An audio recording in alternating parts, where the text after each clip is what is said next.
Genesis chapter 46 verse 1 hanggang 34. Nagpunta sa Ehipto ang sambahayan ni Jacob.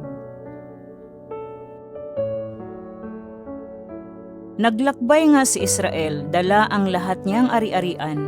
Pagdating sa Berseba, naghandog siya sa Diyos ng kanyang amang si Isaac. Pagsapit ng gabi, tinawag siya ng Diyos sa isang pangitain. Jacob, Jacob, narito po ako, sagot niya. Ako ang Diyos ng iyong ama. Sabi sa kanya, huwag kang matakot na pumunta sa Ehipto, doon ang lahi mo'y magiging isang malaking bansa.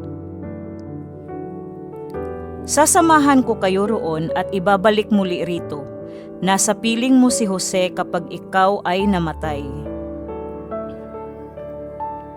Mula sa Berseba